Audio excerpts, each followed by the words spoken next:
The Stretchsit cushion gives you gentle traction as you sit.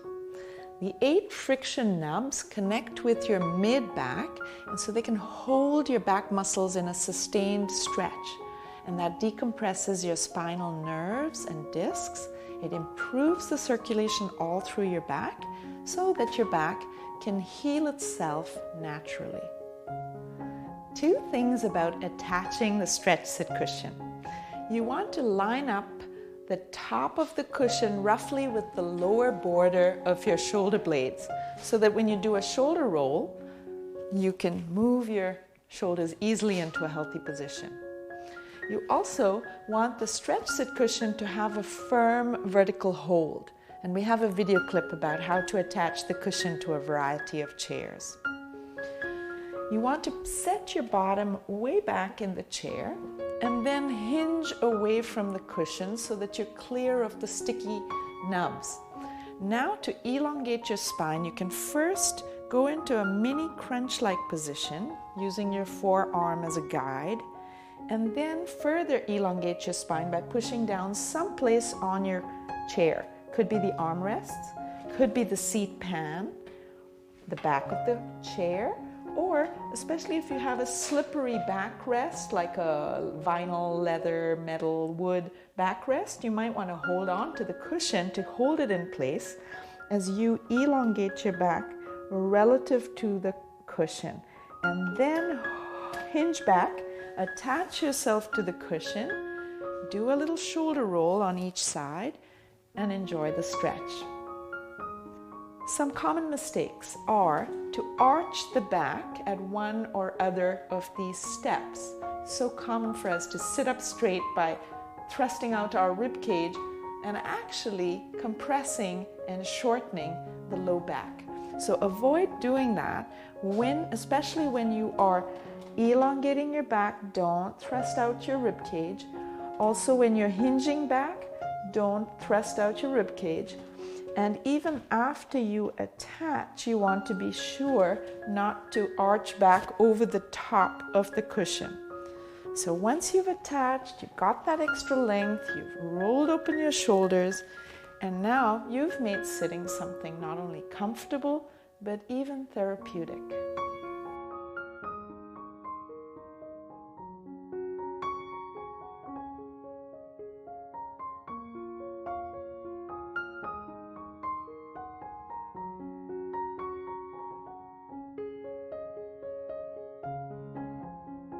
The important thing to remember when you are attaching your Stretchsit cushion is that you want a firm vertical hold so that part of your body weight can hang off of the friction nubs.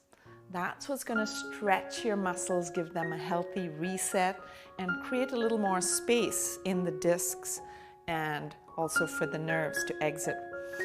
So if you have a fabric chair, you could just place the pillow behind you. You don't even have to attach it. Just put your bottom back and let the pillow settle loosely on top of your rump.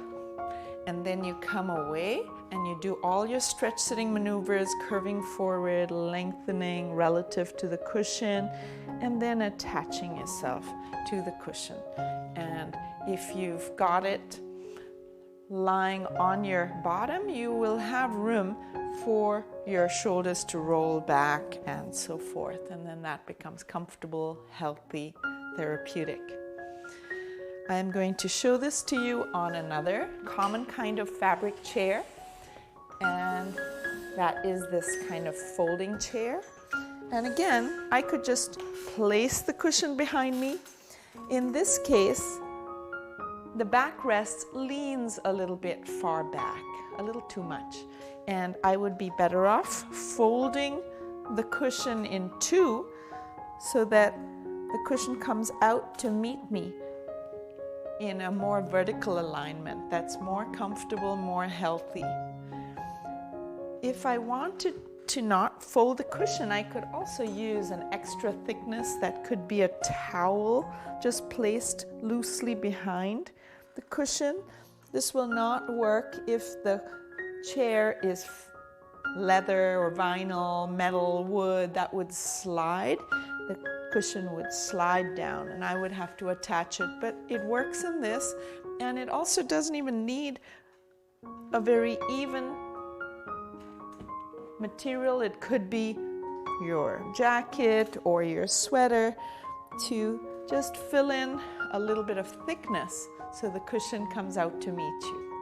Now, I may not want to have my cushion loose and moving. When I come away, it's going to fall and so on. So usually you want to tie your cushion if it's going to be in the same chair for an extended period, and we provide an extension strap which makes it easy to attach to almost any kind of chair. So in this chair, I'm going to tie it so that it attaches to the legs. That's an easy way, and I'm going to loop it around the legs from both sides. It has its clasp, and there it goes, but that's too low, so I adjust the extension strap so that the cushion hangs at a good height, mid-back.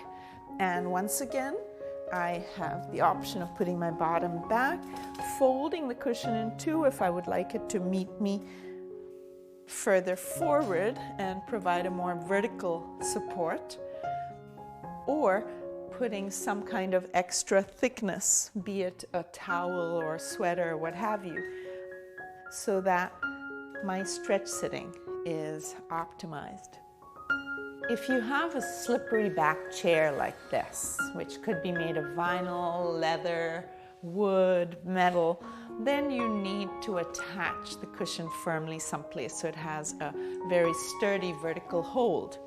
Now that could mean forming a loop if you have a horizontal bar like this, and threading the cushion through that loop, and then adjusting the height with the strap so that it meets you mid-back. So that looks about right, and it doesn't have to be very precise, just someplace mid-back. And wherever you attach yourself to the cushion, from that point down below is where you're getting stretch. Now, since it is slippery, I might hold the cushion and lengthen to attach myself. Alternately, you might use the extension strap that is provided and attach to some other point on the chair, like maybe the mechanism. Or in this case, there's a horizontal bar here that could be useful. So I make the strap a little longer so it can reach all the way back, and wind the strap around the bar or hang like a necklace from the mechanism, and then adjust the height so that once again the cushion hangs about mid-back and you have a sturdy vertical hold that you might want to hold on to as you lengthen yourself, providing a very satisfactory stretch in your back. Using your Stretchsit cushion in a car is quite simple. If you have a fabric chair like I do, you could just place it behind you, and that's adequate to stretch up against. But usually you would want it to be more firmly held, and in that case you can hang it like a necklace around the headrest and then adjust the length of the strap so that the cushion meets you mid-back, and that's good. Now, if your car has particularly deep bolsters, these pieces on the side that push your shoulders forward, or if your headrest really comes forward like a lot of modern, more recent cars' headrests, which are now called head restraints, do, then you might want an extra thickness. So I happen to have another cushion here, and I could put that behind me, but you could also use a towel or some other cloth to bring you away from the headrest, away from the bolsters, provide you good length in your back, also give you a little more room for your behind to go out behind. And now you're well poised to go for a long drive with comfort.